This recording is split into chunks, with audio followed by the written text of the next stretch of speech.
Assalamualaikum warahmatullahi wabarakatuh. Alhamdulillahi hamdan katsiran thayyiban mubarakan fi kama yuhibbu rabbuna wa yarda. Asyhadu an la ilaha illallah wa la syarika lah wa asyhadu anna Muhammadan abduhu wa rasuluh sallallahu alaihi wa ala alihi wa sahbihi ajmain, amma ba'd. Ikhwan sekalian yang dirahmati Allah Subhanahu wa taala, kita akan melanjutkan kitab Riyadhus Shalihin bab taqwa. Kita kemarin sampai di hadis yang keempat ya dari bab taqwa.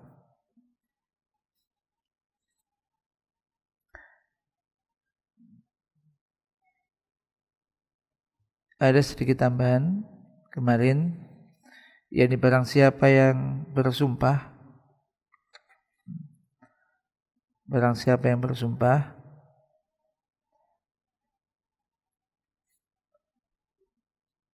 misalkan untuk tidak makan sesuatu, ternyata di sana ada sesuatu yang lebih baik dan lebih bertakwa, maka hendaknya dia melakukan sesuatu yang baik tersebut, namun dia hendaknya membayar kafarat.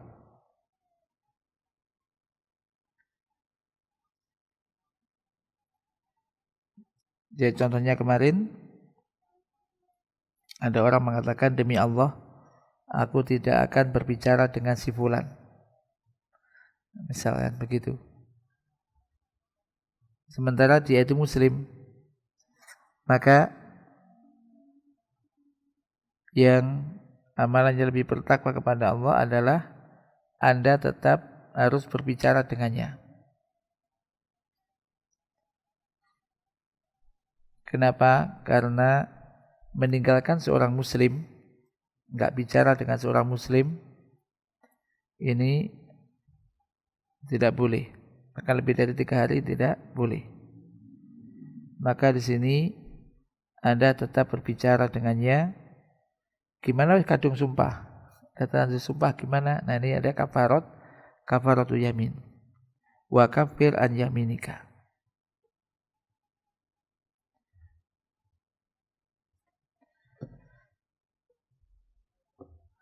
Kafaratu yamin ini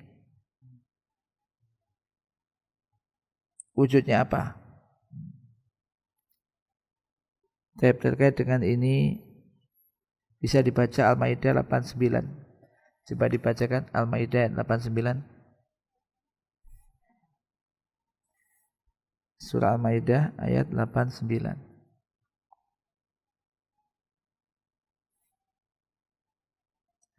Ada yang bacakan?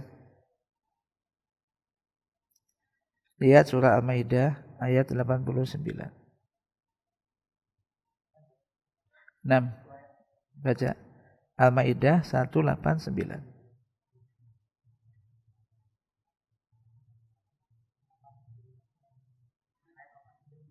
Ayatnya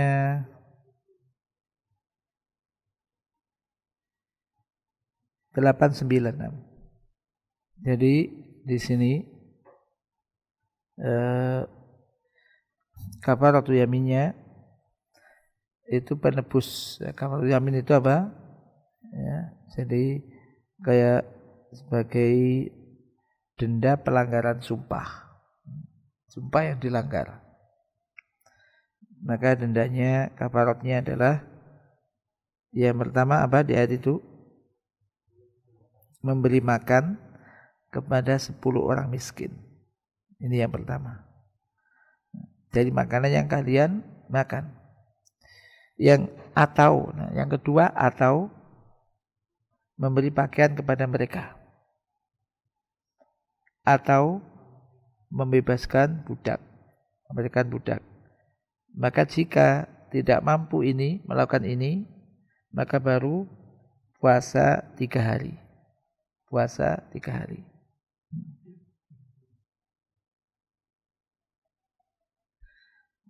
Taib ini jadi apa? Terkait kafaratul yamin. Nah, kita lanjutkan di hadis kita Riyadhus Shalihin al-khamis. Coba dibaca matan hadisnya. Jemaah sekalian yang dirahmati Allah Subhanahu wa taala,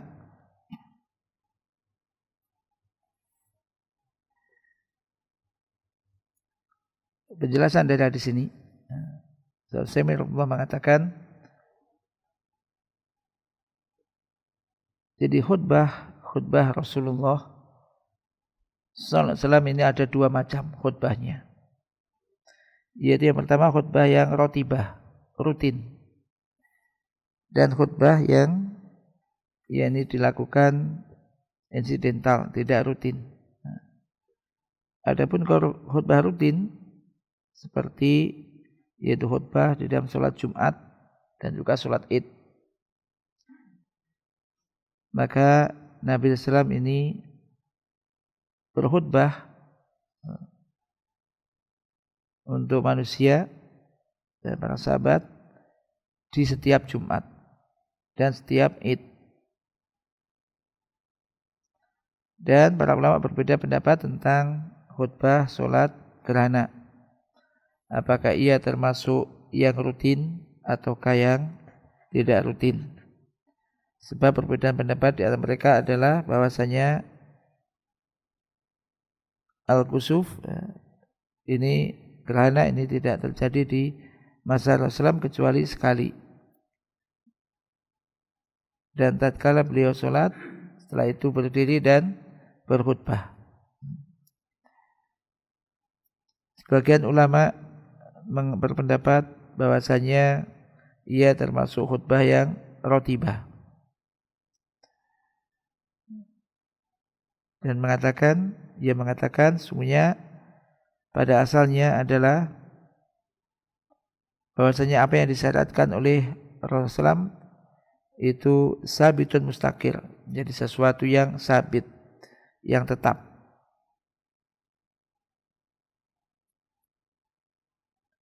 Dan gerhana walam yaqa al-kusuf maratan ukhra. Ini belum, ketika itu ya belum terjadi kali yang lain. Lalu beliau SAW meninggalkan khutbah hingga kita katakan ia bukan khutbah yang tidak rutin. Ini bagi berpendapat yang khutbah gerhana ini termasuk yang rotibah. Sebagian ulama berpendapat bahwa ia termasuk khutbah yang tidak rotibah, tidak rutin, yaitu yang apabila dia memang dibutuhkan ini berkhutbah. Jika tidak maka bisa ditinggalkan.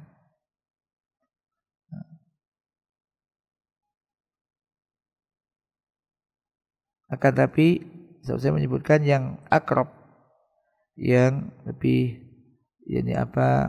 benar atau akrab, yaitu termasuk khutbah rotibah dan disunahkan bagi manusia jika dia sholat gerhana setelah itu dia berdiri dan khutbah untuk mengingatkan mereka, memberikan takhfif supaya mereka takut kepada Allah Ta'ala sebagaimana dilakukan oleh Nabi SAW. Tapi ini bukan syarat, maksudnya kan dilakukan setelah sholat. Ini kalau walaupun ada yang mengatakan rotibah, tapi ini yusannu aja. Seandainya pas gerhana nggak ada yang mau khutbah, sholat tok, ya nggak apa-apa. Nah, tapi karena sifatnya khutbah ini hanya nasihat, nasihat ceramah lah, nasihat terkait dengan gerhana itu. Ini beda dengan Jumat. Jumat khutbahnya sama sholatnya duluan mana? Kalau sholat Jumat khutbahnya bahkan harus ada khutbah. Nah, ini nggak boleh kalau nggak ada khutbah Jumat. Kalau sholat Id sholatnya dulu baru khutbah. Nah khutbah ini pun seandainya orang itu ada keperluan kemudian nggak mendengarkan khutbah ya boleh. Tapi ya ini rutin Nabi menyampaikan itu. Baik.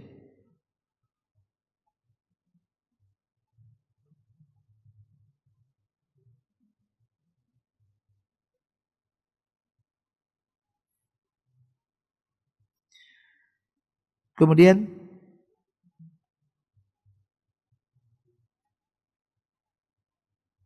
di sini kita baca matan hadisnya dulu ya.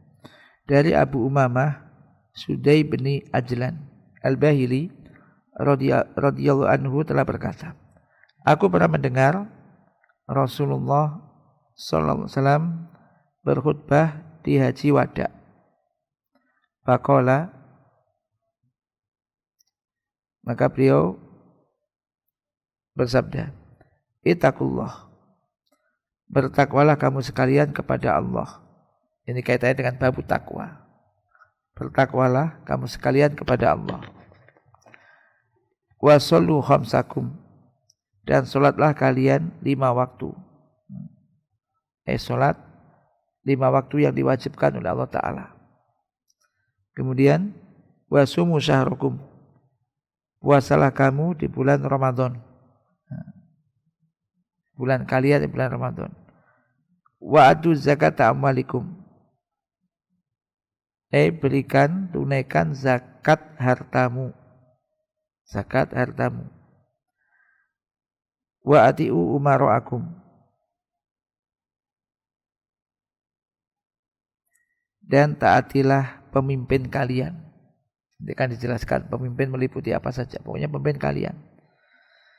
Umara, masuk pemerintah, penguasa ini.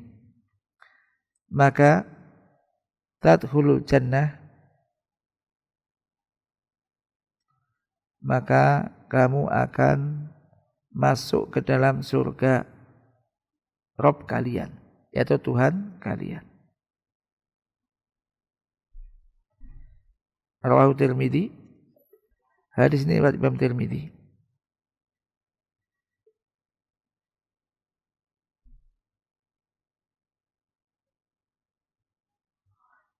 Di dalam akhir kitab salat mengatakan hadis hasan sahih.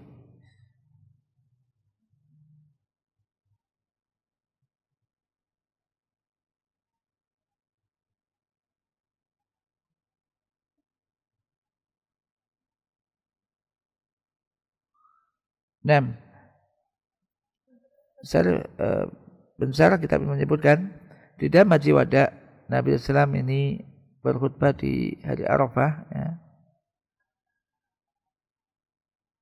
Berkhutbah di hari Nahar dan memberikan nasihat pada manusia, mengingatkan mereka, dan ini ada khutbah di antara khutbah-khutbah yang rawatib, rutin, yang disunahkan untuk alati yusannu liqaidil hajij, disunahkan bagi pemimpin, ini apa, jamaah haji, ya, untuk berkhutbah kepada manusia sebagaimana dilakukan oleh Nabi SAW. Dan di antara yang dikhutbahkan jamaah haji wada adalah ini, ya ayyuhan nas ittaqu rabbakum, wahai manusia, bertakwalah kamu sekalian kepada Tuhan kalian. Ini seperti firman Allah Ta'ala, ya ayyuhan nas taqu rabbakum, surah An-Nisa ayat 1. Maka Rasulullah SAW memerintahkan kepada semua manusia secara umum agar mereka bertakwa kepada Tuhan mereka yang telah menciptakan mereka dan memberikan kenikmatan-kenikmatan kepada mereka, dan juga wa'addahum, dan menyiapkan untuk mereka agar menerima risalah Rasul. Maka Allah memerintahkan kepada mereka agar mereka bertakwa kepada Allah, atau Nabi memerintahkan mereka agar mereka bertakwa kepada Allah Subhanahu wa ta'ala. Kemudian tadi yang kedua, shollu khamsakum. Ini bagian daripada ketakwaan semua. Ketakwaan pada Daud itu kan umum, melakukan perintah-perintahnya, meninggalkan larangan-larangannya. Nah, di sini salatlah, yakni khamsakum maksudnya salat 5 waktu yang diwajibkan oleh Allah Ta'ala melalui apa? Atau kepada Rasulnya sallallahu alaihi wasallam. Makanya pentingnya salat. Pentingnya salat. Yang berikutnya, wasumu syahrakum. Puasalah kalian semua di bulan kalian, bulan Ramadan. Ini juga termasuk rukun Islam.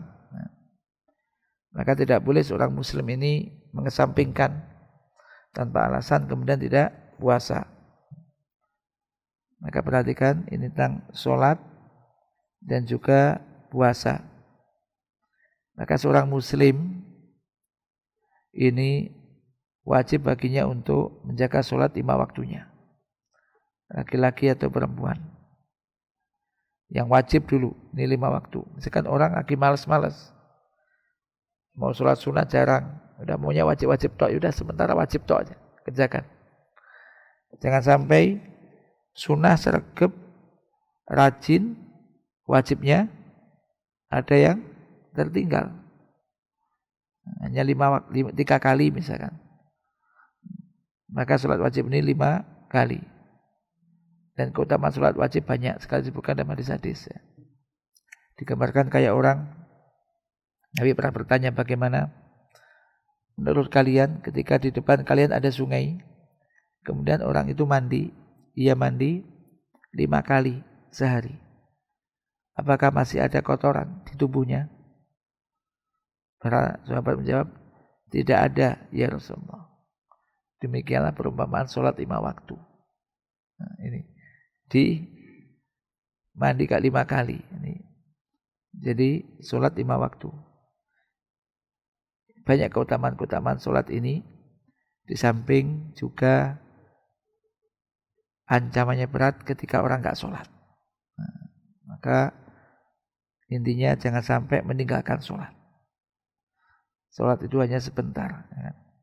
Sesibuk apapun Anda, maka jangan sampai meninggalkan sholat.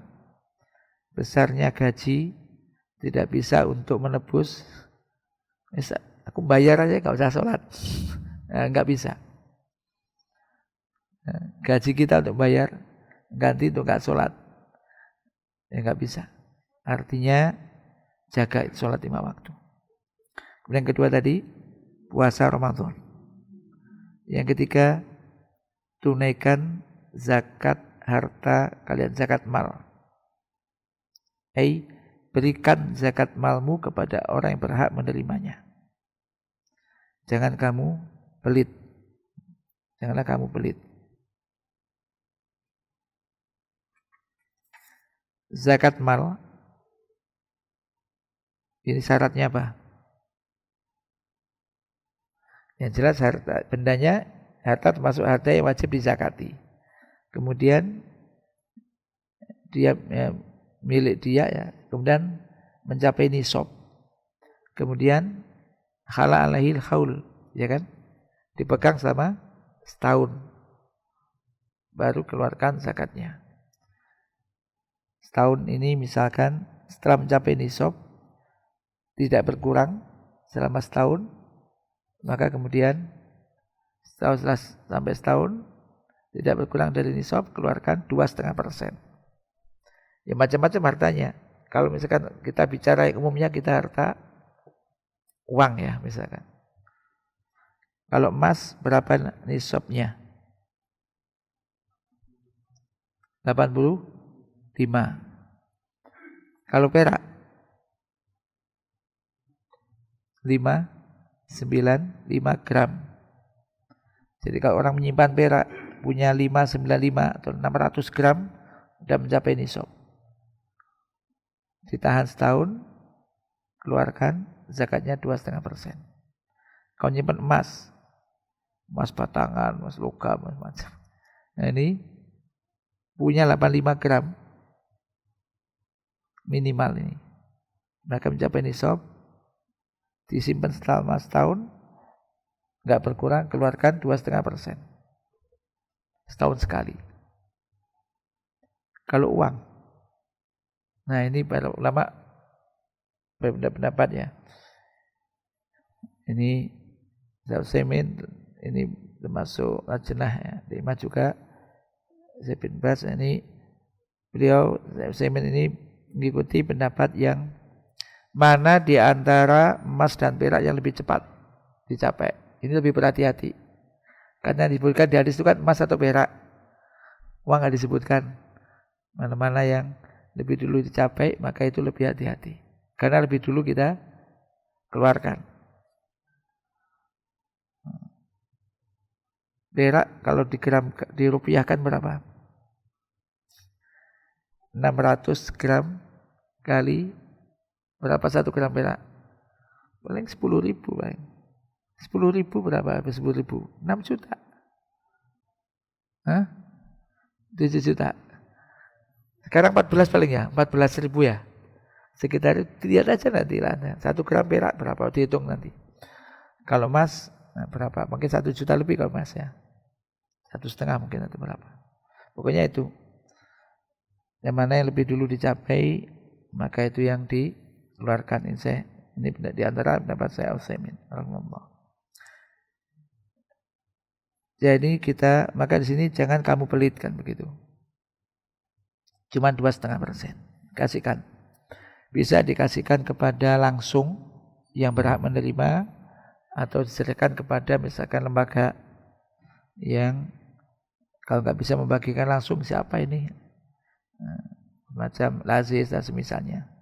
Tapi kalau langsung diberikan juga bagus. Tetangga kiri kanan ini bagus. Kenapa? Yang pada asalnya zakat itu diambil dari yang kaya, berikan kepada yang miskin. Kadang bisa jadi orang itu mengeluarkan zakat tiap tahun, tapi tetangganya nggak pernah dapat. Kiwong iki sugih tau nggak pernah zakat, padahal zakat terus. Cuma zakatnya nggak diberikan langsung kepada tetangga kiri kanan yang memang miskin. Nah kalau saat diberikan maka tentu lebih baik, dia akan langsung ada semakin akrab hubungannya. Tadi berkaitan dengan zakat.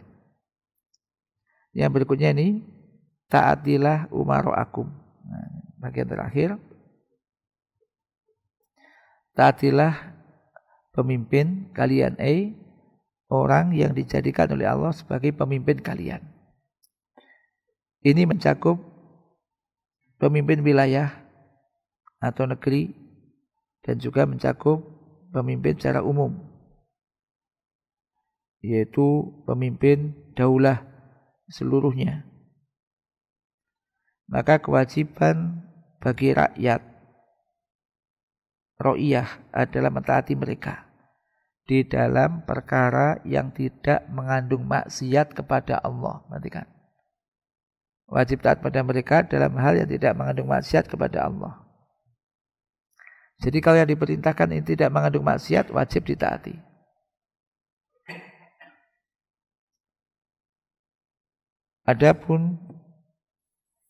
Adapun di dalam hal yang mengandung maksiat kepada Allah tidak boleh ditaati.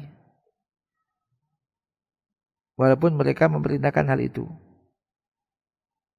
Karena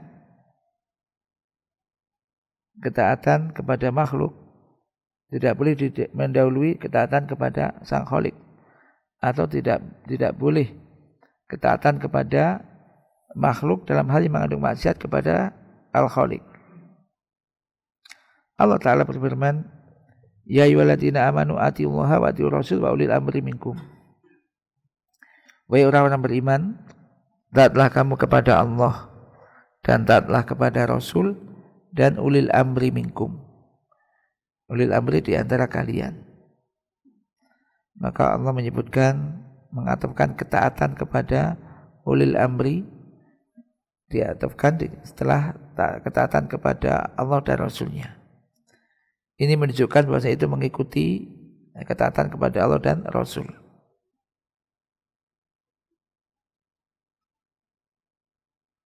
Oleh karena itu juga kita melihat bahwa Allah Ta'ala juga berfirman, atiullah wa atiur rasul. Taatlah kepada Allah dan taatlah kepada Rasul. Ini menunjukkan ketaatan kepada Allah dan ketaatan kepada Rasul ini wajib. Wajib kita taati. Ketaatan yang mutlak. Adapun ketaatan kepada selain Allah dan Rasul, termasuk utama ulil amri, maka ini muqayyad. Muqayyad itu maksudnya syaratnya selama tidak mengandung maksiat kepada Allah. Kalau mengandung maksiat kepada Allah maka tidak boleh ditaati. Tidak boleh ditaati. Oleh karena itu, tidak boleh la yajuzu lil insan, tidak boleh bagi manusia untuk berlaku maksiat kepada ulil amri fi ghairi maksiatillah, di dalam perkara yang tidak mengandung maksiat kepada Allah. Dan dia mengatakan ini bukan agama, misalkan. Maka ini tidak boleh.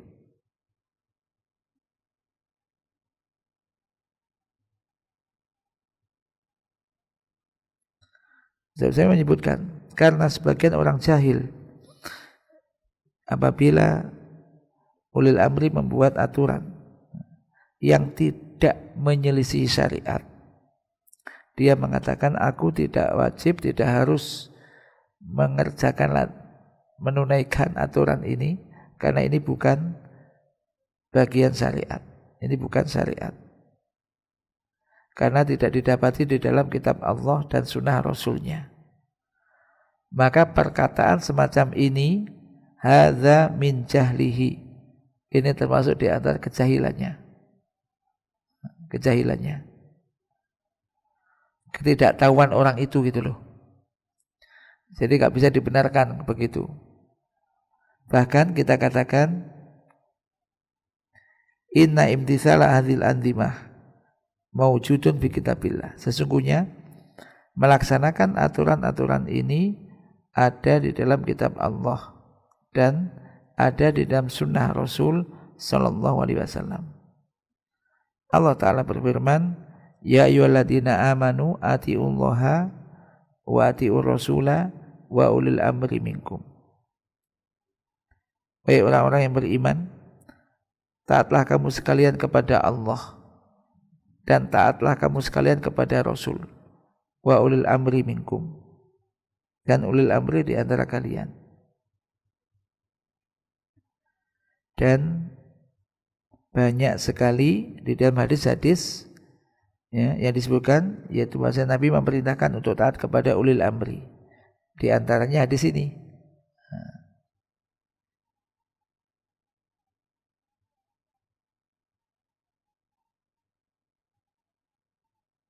Dia sebutkan begini, seandainya kita tidak mentaati ulil amri kecuali di dalam perkara yang diperintahkan oleh Allah dan Rasulnya, tentulah niscaya tidak ada faedahnya perintah untuk taat kepada ulil amri.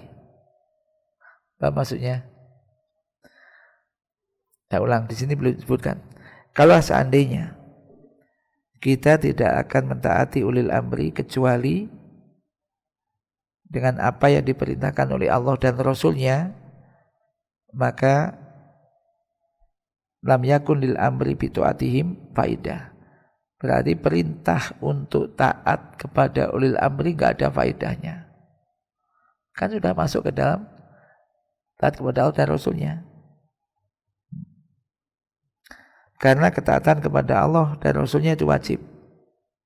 Baik itu diperintahkan oleh ulil amri atau mereka tidak memerintahkannya. Ya kan? Maka inilah perkara-perkara yang diwasiatkan oleh Nabi sallallahu alaihi wasallam di dalam haji wada. Yaitu termasuk di antara perkara-perkara yang penting yang wajib untuk diperhatikan oleh setiap manusia dan untuk dilaksanakan. Wajib bagi manusia untuk melaksanakan perintah Rasulullah sallallahu alaihi wasallam dalam hal itu. Nah, wallahu a'lam.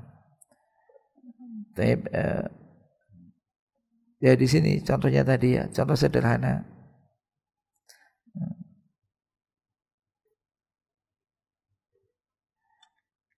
yaitu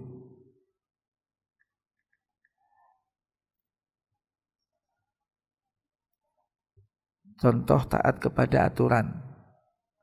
Lampu merah misalkan. Lampu merah itu untuk mentaati lampu merah harus berhenti, itu siapa yang ngatur? Lampu merah berhenti, lampu hijau berjalan. Ya polisi lalu lintas kan. Nah, ini berarti kita wajib taat enggak? Wajib. Siapa memerintahkan kita untuk taat kepada itu, aturan itu misalkan? Siapa? Ya Allah, lagi mau ayatnya tadi. Taatlah kepada Allah dan taat kepada Rasul dan ulil amri minkum. Wajib. Dalilnya di Qurannya tadi. Itu kalau dilanggar, ya bisa kecelakaan. Harusnya berhenti dia jalan, makanya sana berjalan tubruk, lah tubruk anak. Ini. Jadi ini orang yang ini apa? Memahami dalam masalah ini.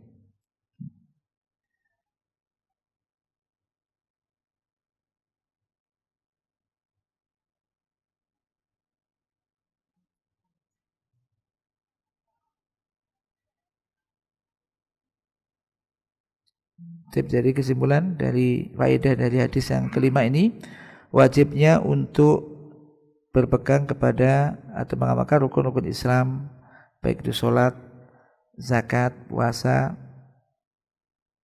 dan haji, dan bertakwa kepada Allah Subhanahu wa taala. Bertakwa kepada Allah Subhanahu wa taala merupakan thoriqul jannah. Karena diakhiri, kalau kamu melakukan semua itu, bertakwa kepada Allah, sholat 5 waktu, puasa Ramadan, menunaikan zakat, taat kepada pemimpin kalian, kamu akan masuk ke dalam surga Tuhan kalian.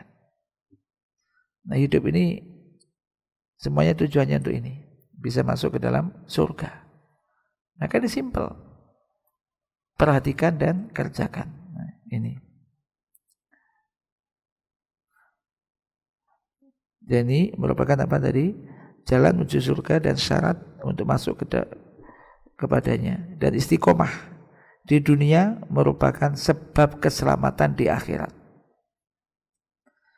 Demikian juga di sini disebutkan wajibnya taat kepada ulil amri, penguasa, pada pemerintah, penguasa, dan syaratnya selama tidak di dalam perkara yang mengandung maksiat kepada Allah Ta'ala. Semoga Allah Ta'ala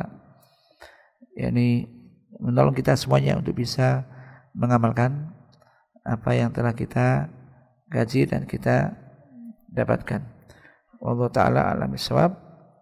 Naktafi bihada wa sallallahu ala nabiyyina Muhammad subhanakallahumma wa bihamdika asyhadu an la ilaha illa anta astaghfiruka wa atubu ilaik. Assalamualaikum warahmatullahi wabarakatuh.